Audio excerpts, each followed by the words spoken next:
Praise God. Magandang gabi po muli sa bawat isa. So, ngayon po ay muli dadako po tayo sa pag-aaral ng salita ng Panginoon na siyang pagkain ng ating kaluluwa. So, bago po yan mga kapatid, tayo po ay yumukot manalangin. Thank you Lord, thank you Lord, thank you Lord. Hallelujah. Magandang gabi po sa iyo, aming Diyos na buhay. Salamat po Panginoon sa oras na ito na muli mag-aaral kami ng iyong mga salita. Lord, tunay nga po, Panginoon, na hindi kami mabubuhay kung wala ang iyong mga salita. Kaya hayaan mong sa gabing ito, Panginoon, marinig muli namin ang mensahe mo at kung ano man po ang nais mong iparating sa amin, nawa maintindihan namin, maunawaan namin, at mabuhayan kami ng loob. At madagdagan pa kami ng pananampalataya, O Diyos, na patuloy kami magtitiwala sa iyo. Ano man po ang sitwasyong mga nangyayari, lalo-lalo na hindi lamang sa buhay namin, hindi lamang sa church, kundi sa buong daigdig, Panginoon. Kaya Lord, samahan mo po kami, Panginoon, at hayaan mo, O Diyos, na patuloy kaming magtiwala sa iyo, Panginoon. Lord, salamat po, God, lang isa mo po ang iyong malit na lingkod, sapagkat wala po akong magagawa kung hindi mo po ako sasamahan. Maraming salamat po, Lord. Ang lahat ng kapurihan at pasasalamat ay tanging sa iyo lamang po, Lord. In Jesus' name we pray. Amen. Praise God. Buksan po natin sa Hebreo, chapter 11, verse 6. So, tungkol po sa faith ang ating pag-uusapan, mga kapatid. Sa New King James po muna. Sabi po dito, but without faith, it is impossible to please Him. For he who comes to God must believe that He is, and that He is a rewarder of those who diligently seek Him. Sa Tagalog po, praise God, sa Hebreo 11:6. Kung hindi tayo sumasampalataya sa Diyos, hindi natin siya mabibigyang kaluguran, sapagkat ang sinumang lumalapit sa Diyos ay dapat sumampalatayang may Diyos na nagbibigay ng gantimpala sa mga nananalig sa Kanya. Nais po ng ating Diyos na tayo'y paalalahan ng muli, mga kapatid, tungkol po sa pananampalataya. No, dahil na rin po sa mga sitwasyong nangyayari ngayon, hindi lamang po sa atin, kundi sa buong daigdig. Hindi na po pangkaraniwan ang mga nangyayari, kundi talagang nangyayari na po, mga kapatid, ang mga palatandaan or signs ng pagbabalik ng ating Panginoong Hesus.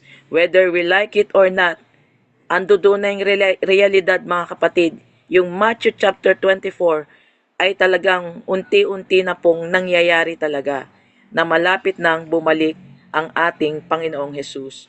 Sunod-sunod na lindol, di ba? Sabi nga po sa Matthew 24, na lilindol sa iba't ibang dako. Di ba sunod-sunod na lindol ang nangyari, mga kapatid? Grabe nangyari, mga kapatid, sa Venezuela at talagang sobra talagang masakit sa damdamin na malaman nating libo na ang namatay doon dahil sa lindol, mga kapatid. At lumindol din sa Japan, lumindol din sa Mindanao, at talagang sunod-sunod, mga kapatid. Gayon man din, may heat wave. Matindi, ito yung matindi, mga kapatid. Nagkaroon ng heat wave sa lugar ng Europa, no? Yung mga European countries, mga kapatid, at marami din pong namatay doon sa tindi ng init na umaabot ng 40 degrees, tama po ba ako? Temperature to 45. Nung tinignan ko nga po yung temperature natin ngayon dito sa Pilipinas, nasa 31 lang, pero mainit pa rin. Ano pa kaya sila na 40 to 45 ang temperature nila? Sobrang init na halos natutunaw na raw po yung stoplight nila, yung mga gulong. Grabe talaga ang nangyayari, no? Matindi ang talagang paghihirap ngayon, no, ng mga tao sa iba't ibang panig ng daigdig. At karamihan po sa mga Kristiyano o mananampalataya marahil ay napanghihinaan na po ng loob, natatakot, at marami po sa panahon ngayon ang tumalikod na sa Panginoon. Kaya po dito po sa nabasa natin na word ni Lord, no? Kung hindi daw tayo sumasampalataya sa Diyos, hindi daw natin siya mabibigyang kaluguran. So ito palang hinahanap sa atin ng ating Diyos. Sapagkat sino man daw lumalapit sa Diyos ay dapat sumampalatayang may Diyos. Dapat sumampalataya tayong kasama natin ng Diyos at may magagawa ang ating Diyos sa buhay natin. No, ano man ang mangyari, nananampalataya pa rin tayo sa Panginoon na nagbibigay ng gantimpala sa mga nananalig sa Kanya. This verse, mga kapatid, shows how God highly demands faith from the believers, mga kapatid. Talagang mahalaga ito sa Panginoon. Kasi pag ito ang nawala, babagsak po tayo, mga kapatid. No? Buksan po natin bago po natin talagang mas maintindihan pa kung anong pananampalataya ba ang hinahanap sa atin ng ating Diyos. Buksan po natin sa Lucas chapter 18 verse 8.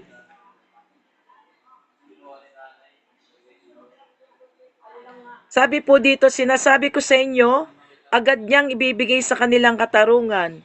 Ngunit, sa pagbabalik ng anak ng tao sa daigdig na ito, may makikita pa kaya siyang mga taong sumasampalataya sa Kanya? Sino nagsasalita rito? Ang Panginoong Hesus mismo. No? May masumpungan pa kaya siyang pananampalataya? Bakit kaya nasabi ito ng Panginoon? 'Di ba? Kasi grabe na 'yung mga nangyayari eh. Maaaring ang iba sumuko na, ang iba tumalikod na, ang iba baka magalit pa sa Panginoon at sisihin pa nila ang Diyos sa mga nangyayari. Kaya nasabi ito ng Panginoon, nakikita niya na kasi.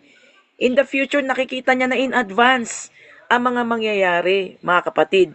That means, ang Panginoong Hesus mismo ay nag-e-expect ng faith sa ating mga mananampalataya sa panahon o oras ng pagbabalik niya, mga kapatid. So sabi nga po dito sa Hebreo chapter 10 verse 38,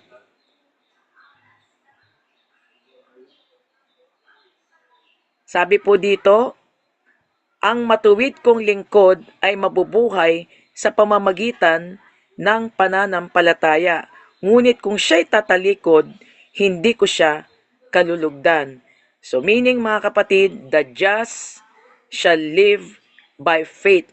Mabubuhay tayo, makakasurvive tayo, ma-overcome natin lahat ng sitwasyon kapag meron tayong o namumuhay tayo sa pananampalataya.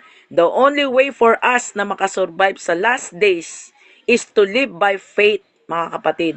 Mamuhay ng may pananampalataya sa Diyos at sa Kanyang mga salita. Ngayon, ano nga ba ang kahulugan ng pananampalataya? Kasi madalas po, sa maraming mga lingkod ng Diyos, ang babaw ng pagkakaalam natin sa faith. Sabi ng iba, ang faith, maniwala ka lang, ayun na ang faith. Hindi po ganun, no? Hindi po ganun yon, mga kapatid. Tayo, napakapalad po nating lahat, no? Nilikha po tayo na merong 5 na incredible senses na binigay ng Diyos sa atin. Ano nga ba yung 5 senses? Nandyan yung sense of sight, sense of hearing, sense of touch, sense of smell, sense of taste. So 5 to, mga kapatid, no? Mahalaga ito sa buhay natin, no? Pero ang 5 senses na ito ang enemies ng ating faith. Kasi kapag dito lang tayo nakafocus, mga kapatid, sabi nga, once ang buhay natin ay lagi lang nabubuhay sa 5 senses natin, sigurado ang buhay natin ay magiging defeated kapag dito lang po tayo na-engage. Kasi bakit? Meron po tayong spiritual battle, mga kapatid. May pakikipagbaka po tayo spiritually. Hindi nakikita, mga kapatid, pero meron tayong pakikipagbaka sa buhay. Kaya madalas ang mga Christians ay namumuhay sa takot, pag-aalala, mga kapatid, at anxiety.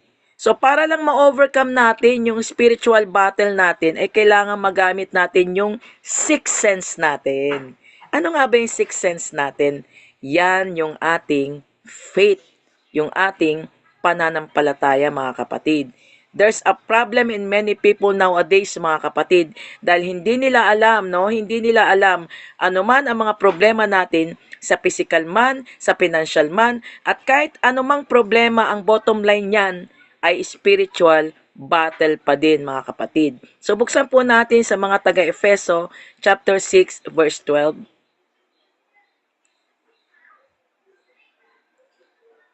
Sabi po dito, sapagkat hindi tayo nakikipaglaban sa mga tao, kundi sa mga pinuno, sa mga may kapangyarihan, at sa mga tagapamahala ng kadilimang umiiral sa sanlibutan ito, ang mga hukbong espiritual ng kasamaan sa himpapawid.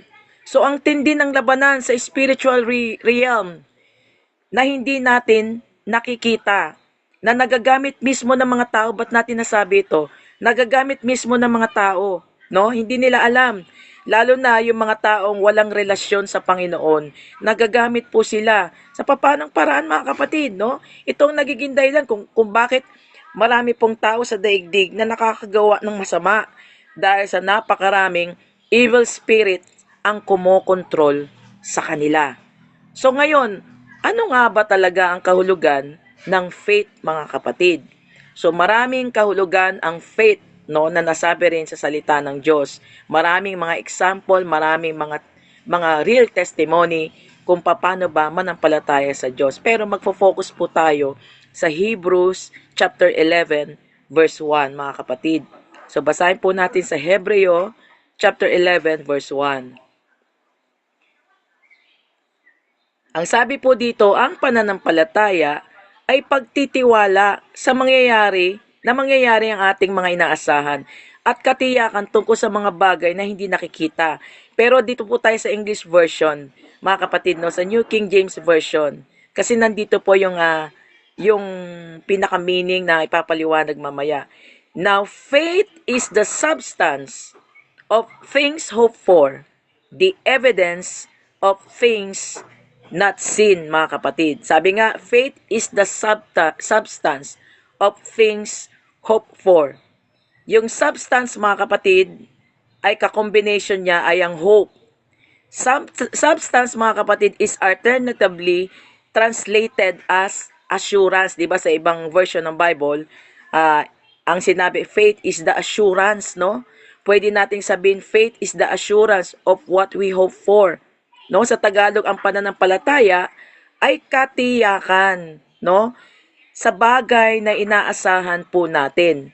So magbibigay pa po tayo ng ibang translation, mga kapatid, no, para papagtagni-tagni po natin ang kahulugan ng pananampalataya. Sa NIV translation naman, ang sabi po, faith is a confidence of what we hope for. Meaning po, confident po tayo, mga kapatid, no? Confident po tayo na yung inaasahan po natin ay makukuha po natin, mga kapatid. Amen. Sa New Living Translation naman, ang sinabi po, faith is the reality of what we hope for. No, means yung pananampalataya natin ay katibayan o katunayan na darating ang ating inaasahan. So tatlo po yan, mga kapatid, no? Assurance, confidence, and reality. Pero ito'y mas matindi, mga kapatid. Mas maganda yung meaning sa Greek, no? Sa Greek word na hypostasis, yung substance, no, mga kapatid, ang meaning ito, number 1, sabi nga po, ang meaning, substance conveys the idea of firm foundation. No, ang meaning daw po ay firm foundation, meaning faith is firm foundation of what we hope for. Ang pananampalataya ang matibay na pundasyon na sa inaasahan po natin, mga kapatid. Naunawaan po ba natin, mga kapatid? Yun daw pong faith natin ang siyang matibay na pundasyon, ng bagay na inaasahan po natin. At number 2 po, yung kahulugan po sa Greek word, faith is the actual existence of what we hope for. Meaning, mga kapatid, yun daw pong pananampalataya natin ay nag-e-exist talaga, na meron talaga tayong inaasahan. Ibig sabihin, hindi po tayo umaasa sa wala, kundi nagtitiwala talaga tayo sa ating Diyos na buhay. Amen. Praise God. So ano pa yung kahulugan sa Greek word ng meaning ng substance? Faith, etong maganda Faith is the title deed or legal document of what we hope for. Ibig sabihin, ang pananampalataya po natin ay ating dokumento, ng ating inaasahan. Ibig sabihin, yung inaasahan po natin ay documented.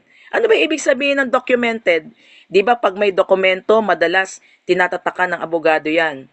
Para sigurado, lalo na kung may bibilhin tayong bahay o lupa o kahit ano paman na ginagamitan ng dokumento. So, ibig sabihin, pag may papel ka, matibay na evidence yan na sa'yo talaga at pag-aari mo yung ari-arian na binili mo.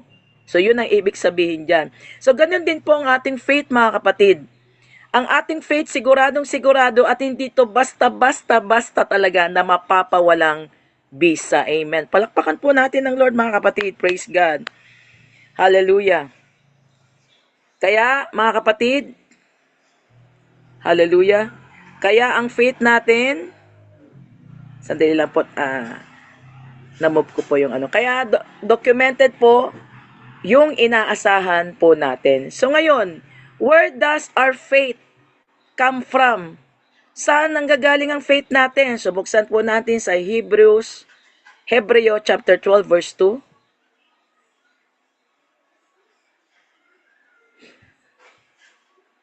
Sabi po dito, looking unto Jesus, the author and finisher of our faith, who for the joy that was set before him endured the cross, despising the shame, and has sat down at the right hand of the throne of God. Amen. So talagang sa Panginoon, nang gagaling ang ating faith. So basahin po natin sa Tagalog para mas maintindihan po ng marami. Sabi po dito, sa RTPB, ituon natin ang ating paningin kay Jesus na siyang pinagmumulan at kabuuan ng ating pananampalataya.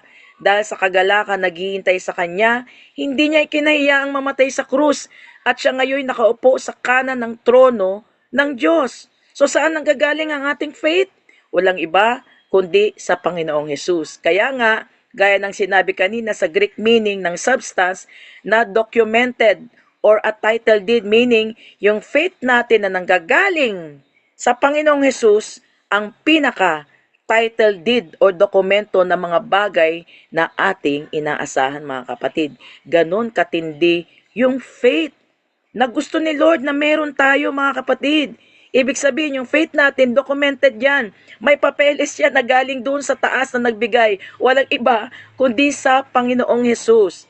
Bagamat ang pinag-usapan dito ay dahil sa nalalapit na pagbabalik ni Lord, mga kapatid, bagamat kung babasahin natin yung buong chapter 11 ng Hebreo, nabanggit ang mga lingkod ng Diyos na nanampalataya, mga kapatid. Hindi man nila natanggap ang pangako, hindi nila inabot yung pagbabalik ni Lord, pero posible na sa panahon natin, yung pangako ni Lord ay mangyari sa panahon natin, mga kapatid. Ang pinakamatindi nito, hindi man nila inabot ang pagbabalik ng Lord, yung mga nauna na lingkod ng Diyos, mga propeta noon, yung mga apostoles noon, yung mga naging lingkod, hindi man nila naabutan na darating ang Panginoon o babalik ang Lord. Pero itong maganda naniwala sila na babalik ang Panginoong Jesus. Ganyan katindi ang faithful nila, mga kapatid. Tayo na nakikita natin ang mga palatandaan ng pagbabalik ng Panginoon, mas dapat tayong maniwala. Amen. So buksan po natin sa Hebreo chapter 11 verse 39 to 40.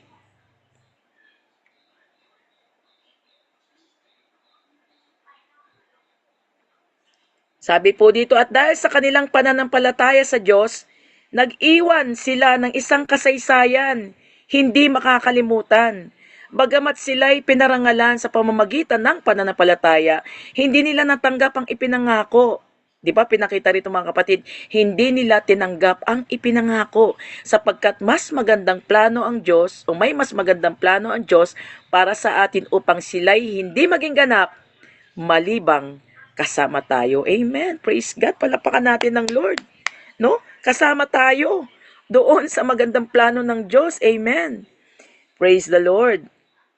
Hallelujah. So dito na po tayo, no? Gayunpaman, mga kapatid, ang faith natin para sa lahat yan, no? Lahat ng sitwasyon natin ng buhay natin, kailangan tayong manampalataya sa ating Diyos, mga kapatid. Buksan nga po natin sa Marcos chapter 11 verse 20 to 21.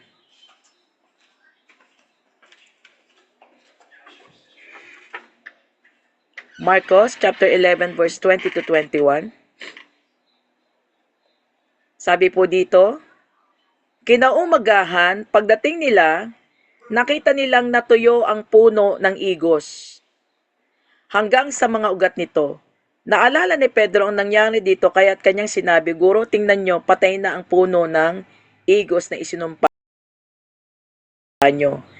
So pagdating ng verse 23, tandaan ninyo ito, kung kayo'y nananampalataya sa Diyos at hindi kayo nag-aalinlangan, maaari ninyong sabihin sa bundok na ito, umalis ka riyan at tumalon ka sa dagat at ito nga ay mangyayari. So ano ibig sabihin nito mga kapatid? Mismo ang Panginoon nagbigay ng example about sa faith.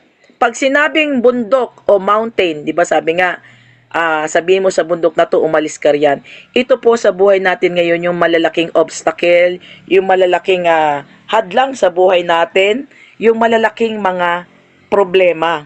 Ibig sabihin, kung aalisin natin ang malalaking hadlang sa buhay natin, mga obstacle man o malalaking problema, kapag nirebuke natin o pinaalis natin sa ating buhay, kailangan po wala po tayong doubt, pag-aalinlangan o walang pag-aalinlangan sa ating puso.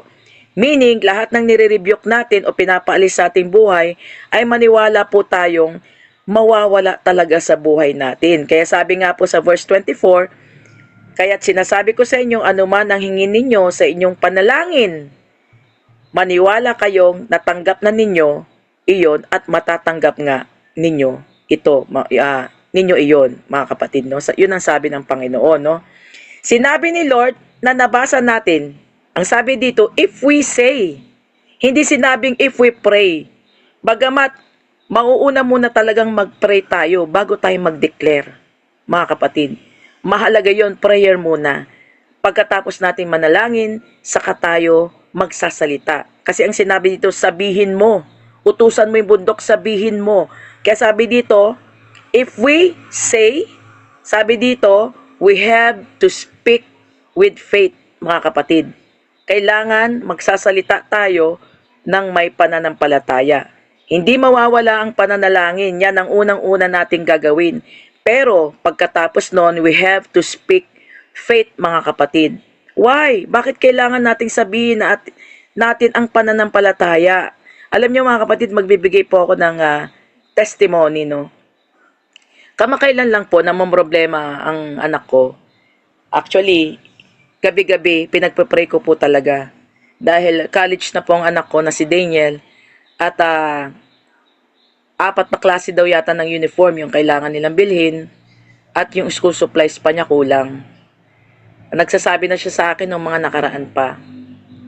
Pero hindi alam ng anak ko na talagang gabi-gabi, pinapag-pray ko yan, Lord, mag-provide ka po. Kasi alam niyo naman, wala naman tayong trabaho, mga kapatid, no? Talagang ano lang tayo sa Panginoon, full-time at talaga sa Panginoon tayo umaasa, mga kapatid. Nung gabi-gabi na pinagpa-pray ko po yun, hindi pa po ako nag-speak ng yung malakas. Pero nung nagsalita ang anak ko, ma, paano yan? Malapit na yung pasukan namin. Hindi ko na malaya na nagsalita ako nag-declare ako.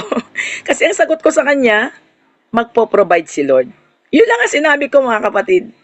Nung sinabi niya yon, magpo-provide si Lord. Alam niyo mga kapatid, after 1 week, talagang grabe, nakaka-amaze si Lord. Nag-provide talaga ang Panginoon. Kaya talagang nakabili ang anak ko ng uniform, nakabili ng school supplies, mga kapatid. At sobrang ang saya.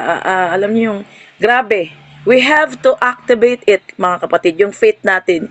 Kailangan i-declare natin. Matapos nating ipanalangin, i-declare natin ng malakas. Paanong paraan? Ano yung mga example nito? Halimbawa, ganito mga kapatid, magbibigay tayo ng mga example. Magpo-provide ang Panginoon in Jesus' name. Di ba? Iingatan ako ng Panginoon. Pagpapalain ako ng Diyos at ng mga anak ko. Pagagalingin ako ng Panginoon. Didinggin ng Diyos ang mga panalangin ko. Palalakasin ako ng Panginoon. Pagtatagumpayin ako ng Panginoon. Tutulungan ako ng Panginoon. Ililigtas ako ng Panginoon. Magbabago ang mga anak ko at maglilingkod sila sa Panginoon. Lahat ng positibong bagay, ideklara mo. Speak faith. Kagaya ng sinabi ng Lord. Utusan mong bundok na lumipat sa kabila at siya'y lilipat. We have to declare it. We have to speak faith, mga kapatid. Isa po yan sa mga halimbawa na kailangan natin is mag-speak ng faith natin. Na after po nating manalangin, ibibigkas natin at gagawin at tutugunin ng Panginoon ng ating mga panalangin. Kung maaari lang maiwasan nating magsalita ng negative, dapat puro positive at naka-align sa kalooban o sa nais ng Diyos at sa kanyang mga salita. Kahit nga sa Word of God, mga kapatid, pwede nating i-declare yan sa buhay natin. And that is faith, mga kapatid. Halimbawa, in Jeremiah 29:11, araw-araw i-declare natin yan sa Lord. Ako lagi kong dinedeclare sa Lord yung prayer ni Jabez. No, pagpalain mo kami, Panginoon, palawakin mo ang aming nasasakupan upang ang iyong mga kamay ay sumaamin at ilayo kami sa masama upang hindi kami maghirap sa pangalan ni Jesus. So every day, mag-speak faith tayo sa Panginoon. I-deklara natin yan, yung positive. So buksan nga po natin sa mga taga-Roma chapter 10 verse 9 to 10. Romans 10 verse 9 to 10.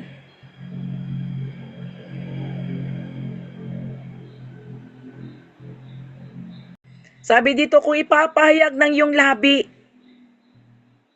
at kung ipapahayag ng iyong labi na si Jesus ay Panginoon at buong puso kang sasampalataya na siya'y muling binuhay ng Diyos, maliligtas ka. Ano pong sabi dito?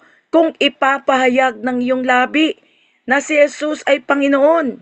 Maraming kapamaraanan yan. Pwedeng nagde-declare ka na siya ang ating Panginoon. O pwedeng ipapahayag mo sa iba na si Jesus ang tunay na Diyos. Si Jesus ang tunay na Panginoon.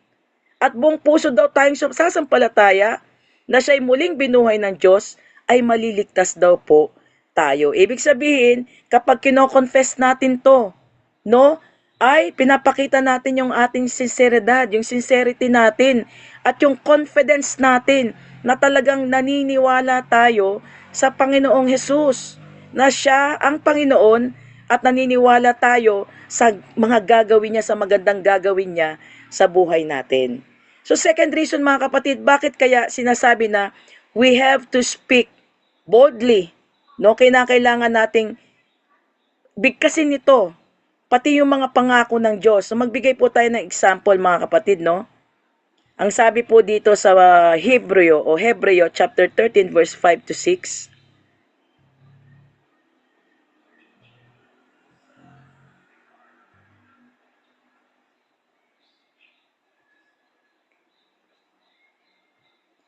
Hebrews chapter 13 verse 5 to 6 po. Ang sabi po dito, huwag kayong magmukhang pera at masayahan kayo sa anumang nasa inyo, sapagkat sinabi ng Diyos, hindi kita iiwan ni pababayaan man.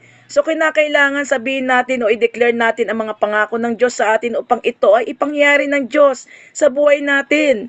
Pwede natin i-declare, Lord, hindi mo kami iiwanan at hindi mo po kami pababayaan. Praise God. Kaya ang pagde-declare natin ng mga pangako ng Diyos at ng kanyang mga salita ay pinapakita natin na naniniwala tayo sa kanya na gagawin ng Diyos ang lahat ng yon para sa atin. So ang tanong, why saying? Why speaking? Why verbalizing? Bakit kinakailangan natin itong sabihin? Para mapakita natin na kapag sinabi natin ang hinihingi natin sa Lord at ang mga pangako niya, ine-express natin ang faith natin kay Lord. Sinasabi natin ito kay Lord at kahit na marinig pa ng mga tao, lalo na kung nagde-declare tayo sa buhay natin. Kasi confident tayo na yung sinasabi natin ay mangyayari. Bakit kaya nabanggit natin kahit marinig pa ng mga tao? Alam niyo mga kapatid, no, ang hindi ko makakalimutan ay yung laging binabanggit ni Pastor Mario sa akin noon, time na nangihina ako. Alam niyo kung ang lagi niyang binabanggit kapag ako ay namamroblema, nangihina. Alam mo ang sabi niya, mga kapatid, huwag mong lilimitahan ang kakayanan ng Diyos. Yun ang hindi ko nakalimutang sinabi ni Pastor Mario. No? Huwag daw lilimitahan ang kakayanan ng Diyos. Praise God. Hallelujah, hallelujah. Kaya ang pagde-declare natin, mga kapatid, sa mga pangako ng Diyos at sa kanyang mga salita, mga kapatid, patuloy tayong magtiwala sa Diyos. Kasi confident tayo mga kapatid, na yung sinasabi natin ay mangyayari. Sabihin natin yan kahit sa kapwa natin. Paano ba tayo makikipag-usap sa kapwa pag nagde-declare tayo? Kapag may problema yung kapwa natin, kaya ni Lord yan. Diba? Kayang-kaya ni Lord na tulungan ka. Kayang-kaya ni Lord isolve ang problema mo. Tutulungan ka ng Diyos. Declaration yan mga kapatid para sa ating mga kapatid. No, magpakalakas ka sa Panginoon dahil hindi ka niya iiwanan, hindi ka niya pababayaan. May pag-asa ka sa Diyos. Huwag kang maawa sa sarili mo sapagkat mahal ka ng Diyos. Diba? Pwede tayong mag-declare boldly na maririnig nila na ang Diyos ay kayang-kayang lahat ng bagay. Praise God. Because that's how to express the faith. Ito'y number 2 na reason. Because that's how to express the faith that takes risk. Ito ang tanong, bakit may risk yung faith natin? Bakit kaya may risk? Kasi di ba may mga times na nagde-declare nga tayo, ang hina-hina naman ng boses natin, parang nahihiya tayong magsalita, no? Parang nagda-doubt tayo kasi baka naman magde-declare ako tapos hindi naman ako sasagutin ni Lord. Kaya sabihin ko, magaling na ako in Jesus name, tapos hindi naman ako pinagaling ni Lord. So nagkakaroon ng doubt. Yan ang risk, di ba? Kaya nga kapag nagde-declare tayo mga kapatid, ilakas mo. Ilakas natin yan mga kapatid. Kahit gumaling ka o hindi ka gumaling, mag-declare ka pa rin sa Panginoon. Amen. Kahit na nasolusyonan man ang problema mo o hindi nasolusyonan, mag-declare pa rin tayo sa Panginoon ng malakas mga kapatid. No? Huwag nating hihinaan na para bang nagda-doubt tayo na hindi kaya ni Lord. Kundi patuloy tayo maging positibo mga kapatid. Alam nyo, meron akong testimony mga kapatid, no? Bago po kami lumuwas ng Masbate at Sorsogon, masakit ang katawan ko mga kapatid, no? Masakit ang paa ko, may hemorrhoid pa ako mga kapatid, at hindi maganda ang pakiramdam ko, pero hindi ko lang po pinapahalata. Pero bago kami lumuwas mga kapatid, siguro mga 1 day before, sabi ko, Lord, palalakasin mo mga paa ko. Makakaya ko ang pagluwas namin, at kung saan man kami pumunta, saan man kami bumisita, ay kakayanin ng mga paa ko. Dahil bibigyan mo ng lakas ang mga paa ko, Panginoon. At aalisin mo yung masamang pakiramdam ko. At talagang ganun ang ginawa ni Lord na para bang wala akong sakit that time mga kapatid. Talagang may inakyat pa kami mga kapatid, no? May parang inakyat kami bundok na may tinawid pa kami. Pero maigsi lang naman yung sapa na yun, no? Merong paakyat, may pababa, mga kapatid, pero salamat sa Panginoon sa kalakasan. Lalo niyo mga kapatid, ang taas pa nung suot ko na tsinelas kasi hindi ko ina-expect talaga na yung pupuntahan namin ay may paakyat, may pababa. No, akala namin sa kalsada lang. Pero salamat sa Panginoon dahil talagang pinalakas niya ang mga paa ko that time. At talaga wala po ako naging problema sa ilang mga araw na pag-i-stay po namin sa Masbate at sa Sorsogon. So talagang ang Panginoon ay kumikilos kapag buo ang ating pananalig sa Diyos at dinedeclare po natin ito. Sinasabi talaga natin ito sa Panginoon. Amen. Praise God. So let us believe, mga kapatid, na lahat ng mga pangako o lahat ng sinasabi natin na mga pangako ng Diyos ay mangyayari. Because we know na yung faith natin mga kapatid, tandaan po natin, ay ang pinaka-legal document doon sa inaasahan po natin sa ating Diyos. Praise God. Palakpakan po natin na Lord mga kapatid. Amen. Praise God. Hallelujah. Thank you Lord. So dito po mga kapatid, no, may isa pong example. Ang Panginoong Hesus mismo, ginawa din niya ito, yung pagde-declare. Buksan po natin sa Marcos chapter 11, verse 14. Ay, nabanggit ko na yata ito mga kapatid. So, dito na lang po yung kay Prophet Elijah. Kasi binanggit ko na yata kanina yung tungkol sa puno ng igos. Pero sige, basahin na rin po natin. Marcos chapter 11, verse 14. Sabi po dito, kaya sinabi niya sa puno ng igos, walang makakakain pa ng iyong bunga. Ang sinabi niyang iyon ay narinig ng kanyang mga alagad. So anong ginawa ng Lord? Nagsalita siya. Pagdating po nila sa Jerusalem, si Jesus ay, so mag-skip na po tayo sa verse 20. Sa verse 20 po.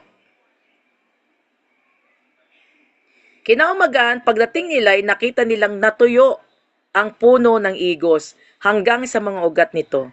Naalala ni Pedro ang nangyari dito kaya't kanyang sinabi kay Jesus, Guro, tingnan ninyo, patay na ang puno ng igos na isinumpa ninyo, pamugpo, na isinumpa ninyo, saan na po ba yun? Sumagot si Jesus, manalig kayo sa Diyos. Tandaan ninyo ito, kung nananampalataya sa Diyos at hindi kayo nag-aalinlangan, ito na sinabi niya ulito, maaari niyong sabihin sa bundok na ito, umalis ka riyan at tumalon ka sa dagat at ito nga ay mangyayari. Amen. Alam nyo, madalas ko na ito naikikwento pero ikukwento ko po uli. May isang kapatiran noon no, sa dati naming church na nagkaroon siya ng matinding problema sa pera. Tapos ang ginawa niya, nanalangin siya sa Panginoon. Talagang umiyak siya sa Panginoon. Pagkatapos niyang manalangin, mga kapatid, ito kasi yung faith niya eh. Pagkatapos niyang manalangin, binuksan niya yung bintana niya. Mga bintana niya.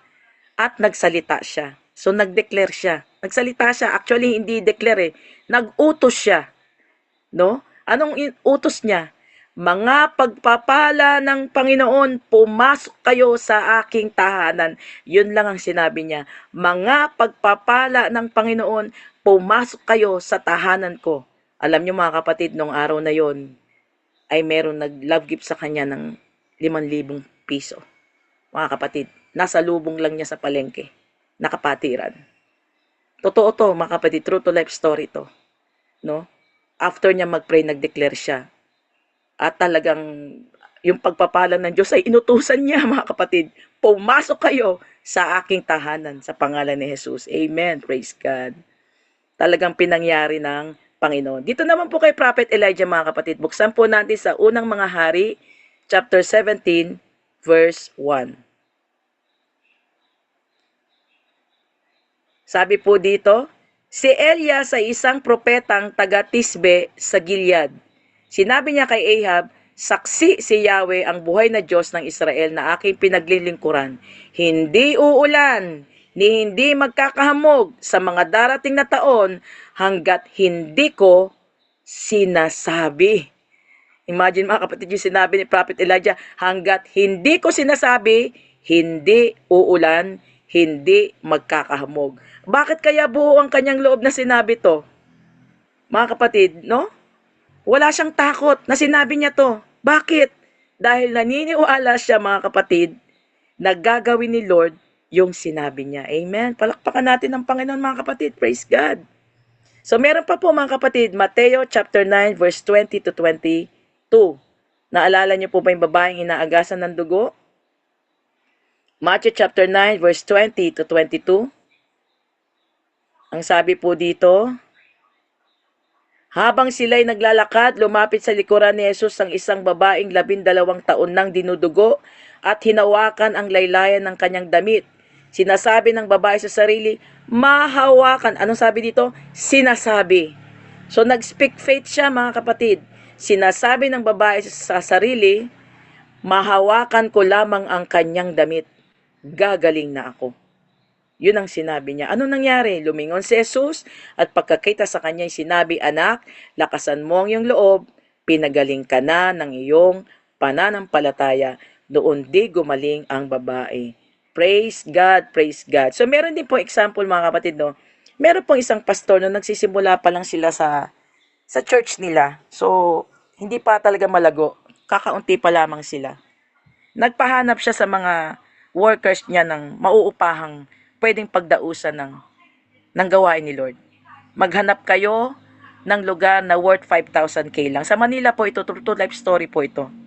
Dinaganap ngayon yung mga workers, yung mga lingkod ng Panginoon. Pagbalik, wala po kaming nahanap, ang mamahal po. Wala pong halagang 5,000. Pero ang sagot ng pastor, meron yan, makakahanap kayo. Meron tayong mauupahan na 5,000 piso lang ang halaga. Bumalik kayo, maghanap uli kayo.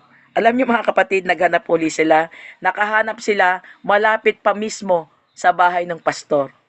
At 5,000 lang ang halaga at napakaganda daw ng lugar napakalaki rin daw ng lugar. Praise God. Kasi nga, anong sabi ng pastor? Meron yan. May mahahanap kayo na ang halaga ay 5,000 piso lang. Praise the Lord, praise the Lord. That's why mga kapatid, no, patuloy tayo mag-declare sa Panginoon. Pero ang ide-declare natin ay yung mga positibo. Ano ba ang mga positibo? Yung nanggagaling sa salita ng Diyos, yung nanggagaling lang sa Panginoon, mga kapatid. Lahat ng positive words. Sapagkat ang sabi po dito sa Kawikaan, chapter 18, verse 21, buksan mga po natin.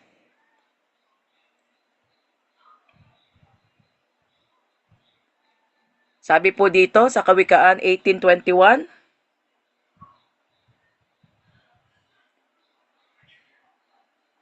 ang buhay at ang kamatayan ay sa dila nakasalalay. Makikinabang ng bunga nito, ang dito ay nagmamahal. So kaya iwasan po natin mga kapatid ang mga negative words sa buhay natin dahil yan ang mangyayari kapag ganon ang ating sinasabi. Ano ba yung mga negative words? Wala na akong pag-asa, nanghihina na ako, wala na akong gana, matutuluyan na yata ako, wala akong kwenta. 'Di ba? Yung puro negative. Tapos minsan nababanggit mo pa yan sa pamilya mo, sa mga anak mo, hindi ka na magbabago. Ganyan ka na lang, hanggang ganyan ka na lang. Paano magbabago ang anak natin kung laging ganun ang sasabihin natin? Kaya kahit pa sabihin natin, hindi pa magandang nangyayari sa mga anak natin, patuloy tayong magdeklara na may magandang mangyayari sa buhay ng mga anak natin. Patuloy nating i-declare na mga anak kong ito isang araw maglilingkod sa iyo, Panginoon. Na mga anak kong ito isang araw mamahalin ka, Panginoon. Na mga anak kong ito isang araw makakapagtapos ng pag-aaral. Na mga anak kong ito isang araw magtatagumpay sila. So, laging positive mga kapatid. Huwag nating entertainin yung nararamdaman natin. No? Magkakaroon ng pagtatalo kapag yung feelings natin ang ine-entertain natin. Kaya nga sinabi ng Lord sa huling mga araw, sa pagbabalik kaya niya, may masumpungan pa kaya siyang faith. Dahil yun ang hahanapin ng Lord sa atin mga kapatid. Praise God. Hallelujah. Napakabuti ng Panginoon. Kaya sa bawat isa sa atin, kung meron po tayong ina-expect, no, na magandang gagawin sa atin ng Diyos sa buhay natin, pero nakikita natin mga kapatid, na parang may humaharang, parang may pumipigil o humahadlang, gaya ng matitinding problema na nararanasan natin. Kung meron tayong inaasahan pero ang daming hadlang, tandaan natin itong word na to mga kapatid. Speak faith. Magdeklara po tayo palagi. Sabihin natin ng malakas sa Diyos, no? Lahat ng mga pangako niya. At gaya nga po ng sinabi kanina, i-declare natin ng i-declare, kahit pa sabihin hindi pa mangyari, kahit sabihin hindi pa rin tumugon ng Lord, kahit sabihin wala pa rin, pero patuloy tayong mag-declare dahil naniniwala tayo na in God's perfect time ay ipangyayari yon ng Panginoon. Praise God. So dito sa John 14, chapter 13 to 14 mga kapatid, praise God, last verse na po natin ito. So syempre, magiging walang kabuluhan ang ating pagde-declare kung hindi naman tayo nananalangin mga kapatid. Patuloy tayong manalangin.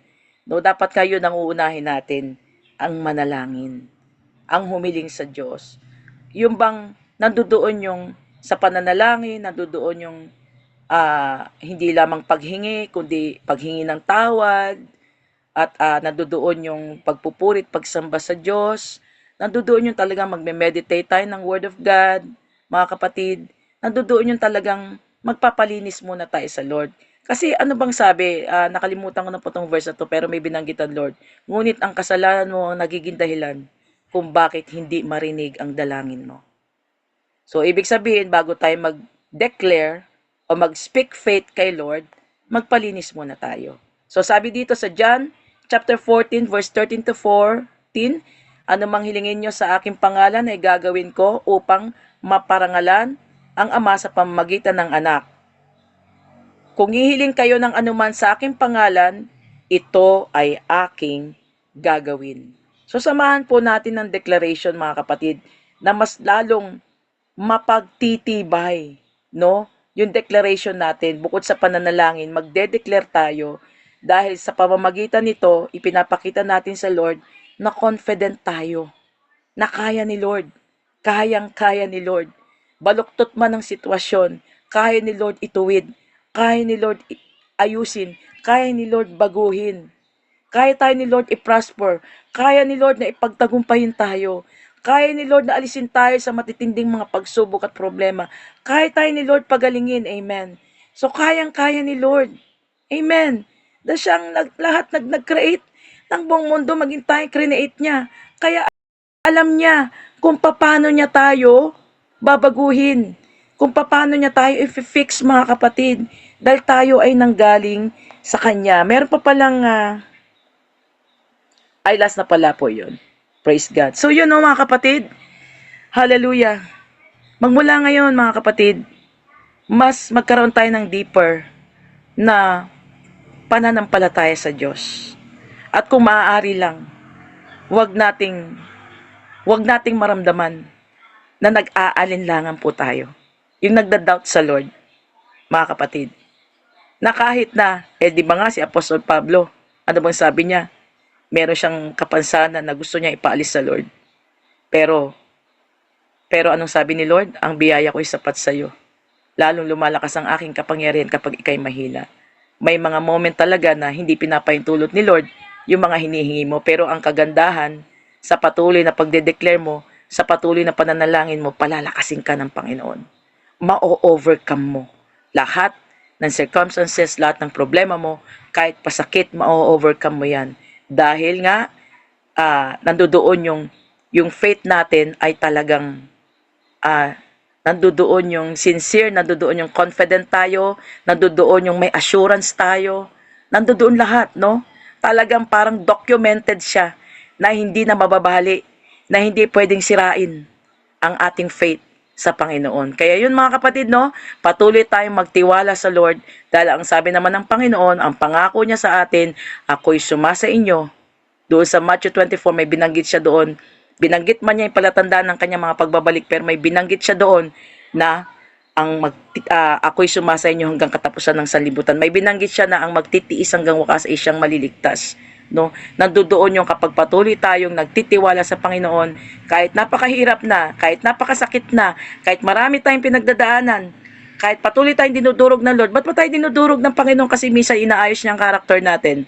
No, meron kasi tayong mga bad character na inaayos ni Lord. Kaya minsan nandoon yung pag-uuga, nandoon yung pagsubok, nandoon yung talagang hinahayaan tayo ni Lord dumaan doon kasi gusto niyang, kumbaga sa ginto, pinadadaan tayo sa apoy upang maging dalisay, upang malaman kung tayo ba ay tunay na nagtitiwala sa Panginoon. Kung ang pananampalataya ba natin ay genuine, tama po ba yan? Yung pagkabigkas ko. Kung ang pananampalataya ba natin ay kagaya ng ginto, sabi nga ng Panginoon, di ba? Sabi ni Apostol Santiago sa Aklat ng Santiago, na ang iyong pananampalataya ay higit pa kaysa ginto. Yun ang sabi doon, no? I think Santiago man yun o sa Aklat ng Pedro, no? Nakalimutan ko po yung verse na yun. Na ang faith pala natin, mga kapatid, ay higit pa sa ginto. No?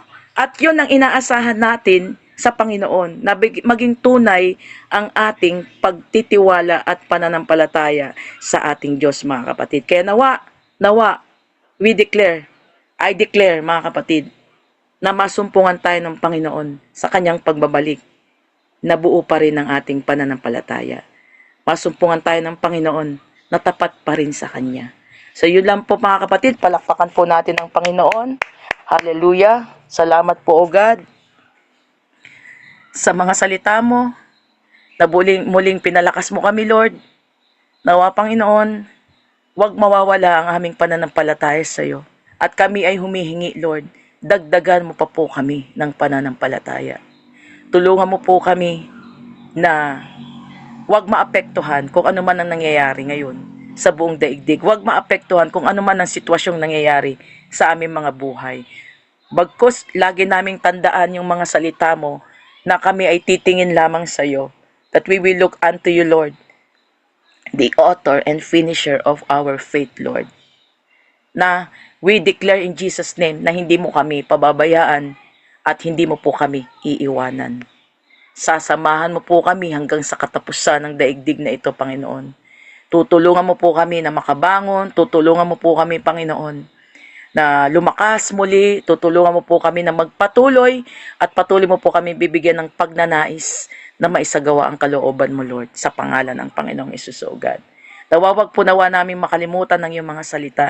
Lagi naming isip-isipin, pagbulay-bulayan, at lagi kaming manalangin at mag-declare na kayang-kaya mo, Lord, at walang imposible sa iyo.